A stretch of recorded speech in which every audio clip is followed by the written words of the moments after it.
Good day. Ito na po yung tapos na. Ayan yung mga hose. Tapos ito naman po yung dryer. May bracket na rin. Tapos ito na rin, may bracket na rin po. Ayan po yung ayan, makikita nyo. May digital na po dito pero 0-0 po siya. So, ibig sabihin nun, walang tubig tsaka walang ilaw po dun. Pag yung may tubig na po dito, dun pa lang po yung pinalagyan mo. Ayan. Pag nalagyan po yan, habang linalagyan po ng tubig, ito po yung power supply. Ayan.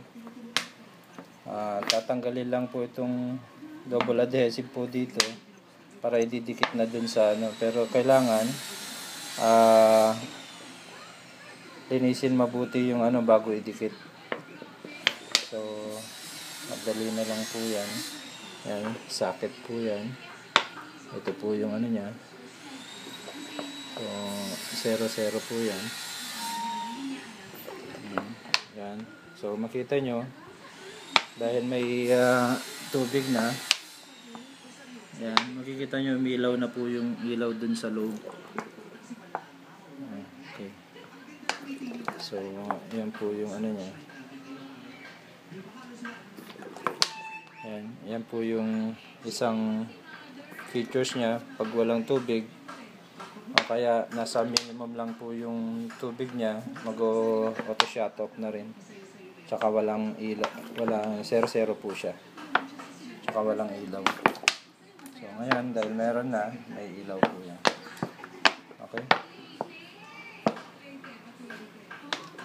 Ito po yung bago natin.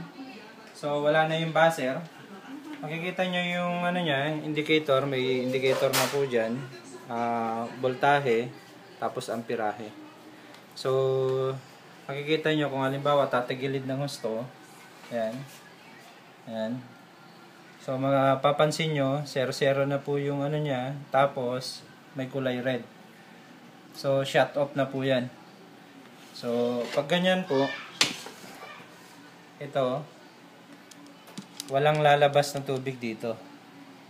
So pwedeng meron dito, pero sobra ng siguro pag yung ibabaliktad na ng husto.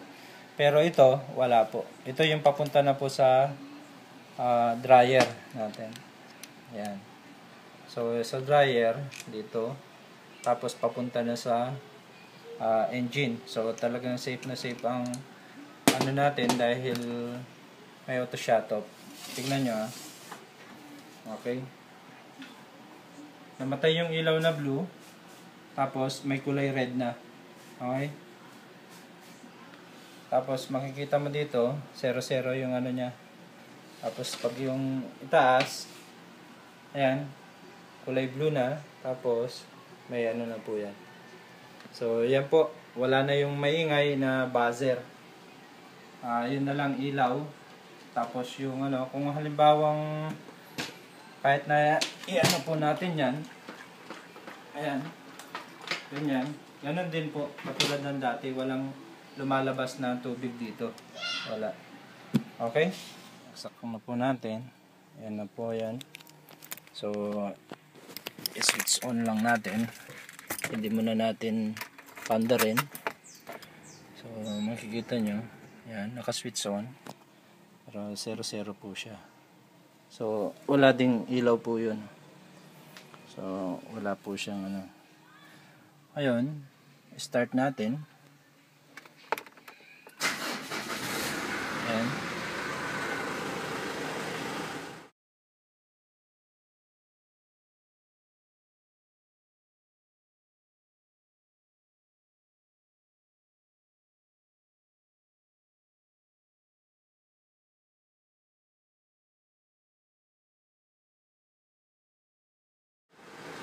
May timer po yan. Ayan. So, meron na. Yan po yung niya. So, yan, nakasagad na po yung adjustment niya.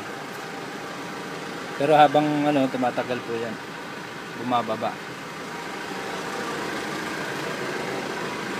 Meron na rin.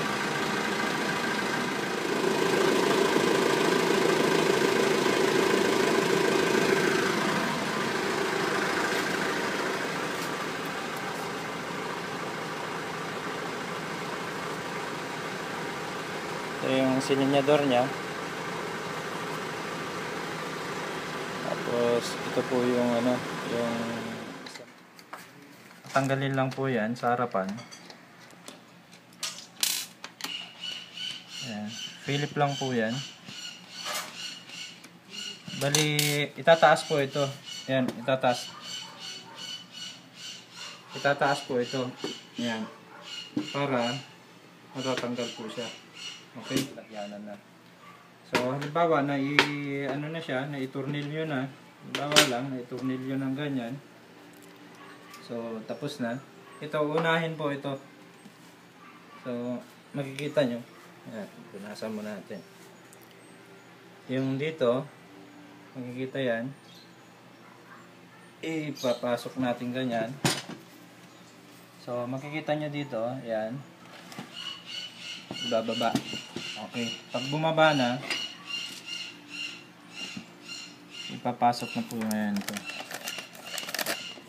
Okay?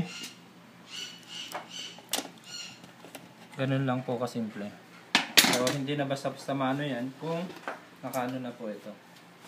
Okay, thank you.